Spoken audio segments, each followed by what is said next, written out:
everyone, and welcome to my Case File presentation. My name is Tashika Gentles. I'm a student at Grand Canyon University. My current class is SWK 465. I will be presenting a comprehensive review of my case file management process for my client, Ruth. Ruth initially was presented with us with concerns related to substance abuse and mental health challenges. So Ruth's current situation stems from previous traumas, such as being sexually abused by her father and experiencing a traumatic abortion.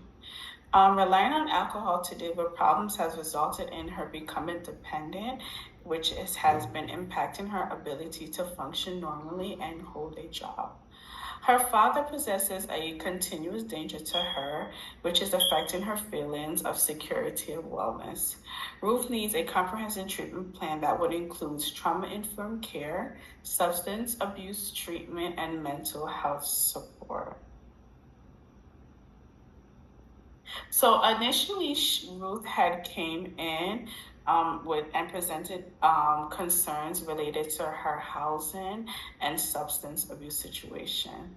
The process of this case management was to address the concerns through a structured and collaborative approach.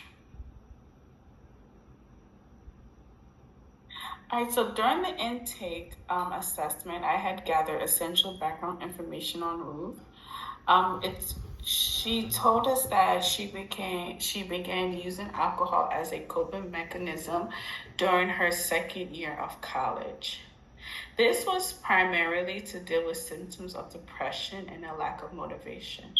She reported drinking about 4 to 5 glasses of wine daily, 2 to 3 times per week. However, through further questioning and conversations, Ruth was actually drinking those 4 to 5 glasses of wine daily, about 4 to 5 times per week. This resulted in Ruth having low function in school and in work and in her other aspects of life. Further conversation has led us to understand and for Ruth to share with us that she had a history of trauma, which has included her being raped by her father. This has significantly impacted her health, mental health, and her overall well-being. Also, Ruth had suffered from a traumatic abortion, through the producing of the rape of her father. My initial goal was to understand Ruth's needs and to develop a plan that will provide her with the most and necessary support. Our service planning conference is a crucial part of the process. Here I collaborated with an interdisciplinary team. This team included a social worker, a mental health counselor, and a substance abuse specialist. Each team member provided valuable insights, which helped refine my understanding of Ruth's situation. At first, with reading Ruth and understanding her case plan, I was under the impression that substance abuse was something that was needed to be handled first. But then being informed of the rape that she endured and the producing of a child, which ended in an abortion, we saw that it was maybe more beneficial for Ruth to overcome her substance abuse by first overcoming the mental health aspect and be able to work through a plan for her to overcome the trauma that she has experienced sexually.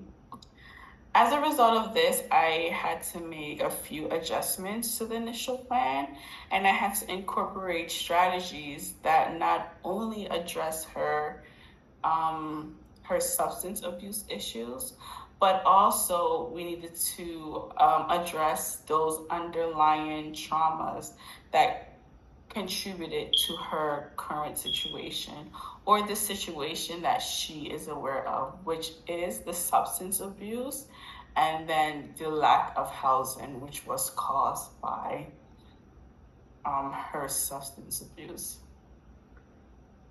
So our case management interview, so to help and to build her service plan so that it is a strong roadmap to recovery and healing, I conducted interviews with a local management agency. We chose local because of the area that she is in, and we didn't want to add any challenges in her to complete the plan.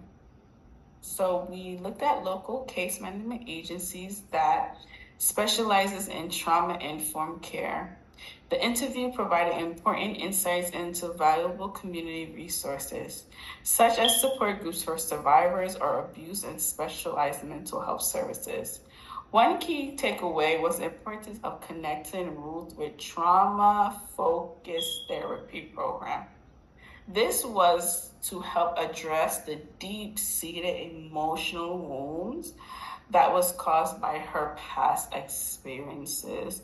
Ruth was using alcohol and others and that as a substance to bury or to cover the deep pains that she felt from her sexual abuse or rape by her father. We wanted Ruth to be in a space and have the proper tools, the proper professionals to where she can be able to speak and release herself from those traumas so that we're able to help encourage, conference, and counsel her through the grieving process of her trauma.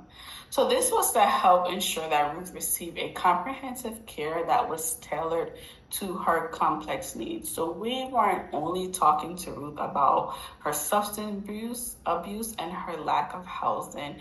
We wanted to get down to the root of her trauma. After gathering all the information and input, we were able to finalize Ruth's service plan. So Ruth's service plan had a couple of goals that we thought would have been best for her. So we broke it down into criteria and sections of her life. Ruth's safety was one that was really important to me first, because we wanted to make sure that she was in an environment that will be enriched to her healing and that will be a comfort to her, so that when she does and when she's ready to open up, she will know that she is in a safe place, and that's going to the place and coming from the place. So we just wanted to make sure that she was protected. Ruth did mention that her father was re-traumatizing her by always contacting her, calling her, stalking her, going to her house and her job, and we just didn't want Ruth to have to suffer, in that environment.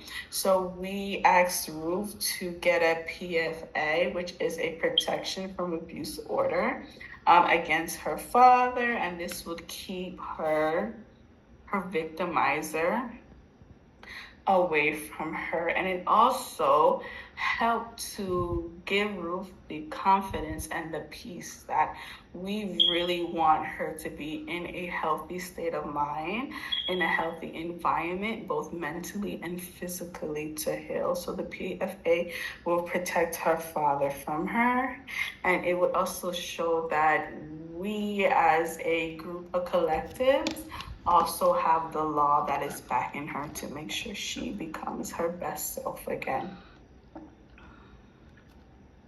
So this PFA was given to many different entities, like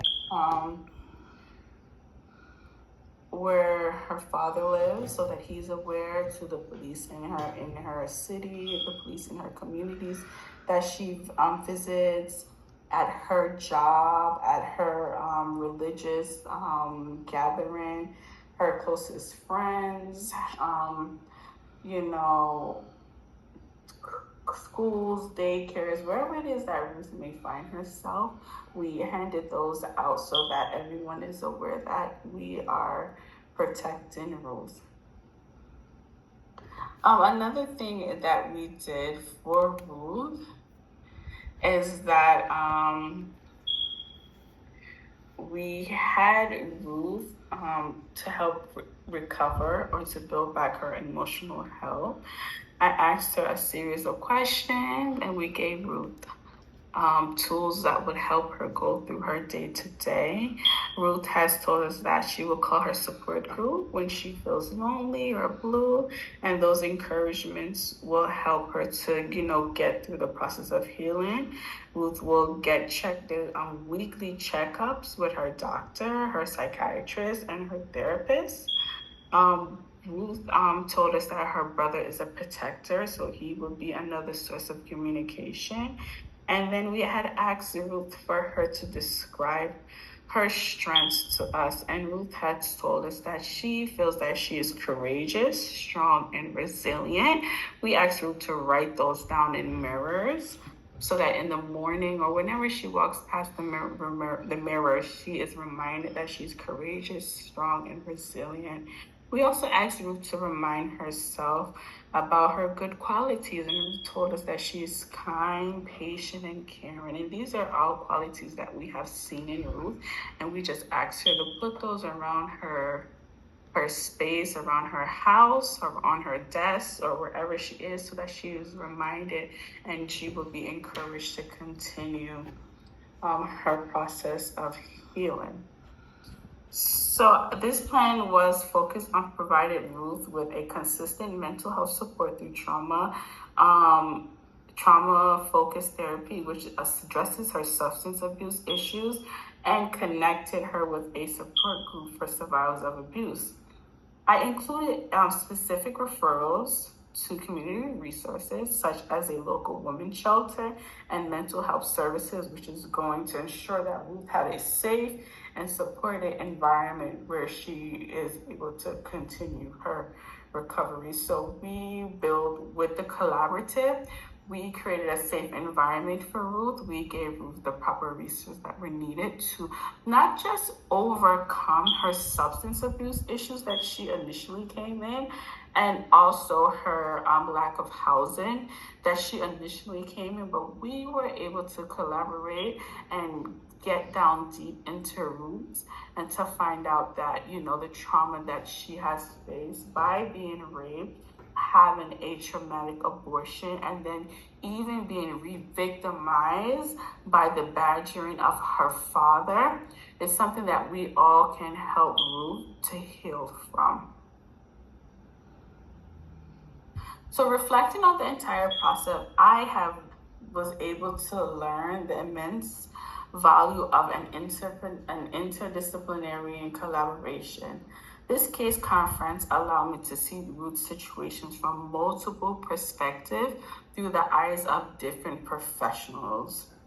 This would enhance the ability of a team to develop an effective service plan. The experience have reinforced the importance of being thorough and open to input from other professionals. So as it will take a village to help nurse Ruth and heal Ruth back to taking control and having power over her life, it also took a team to come together to find what the proper steps or the path that Ruth is going to take to have control and power back over her life. With this, I decided that I will continue to carry these lessons into my future practice, working in the real world. I will always, seek to depend on other professionals for a collaborative. I will continue to approach each case with a collaborative mindset. In conclusion, the case management process was a comprehensive effort that involved gathering information, collaborating with an interdisciplinary team, and developing a tailored service plan for Ruth. The collaboration approach was instrumental in achieving positive outcomes for the client. With the plan that we have for Ruth, we do believe that Ruth will able, with the proper therapy, support system that is in place, that Ruth will able to become, triumphant and conquer over the trauma that she has faced, and be able to once again live a healthy life, and restore back the power that she has mentally, and physically, and emotionally. I would like to thank you for your time. And if you do have any questions or comments, please feel free to leave them. Thank you and have a good day. Bye-bye.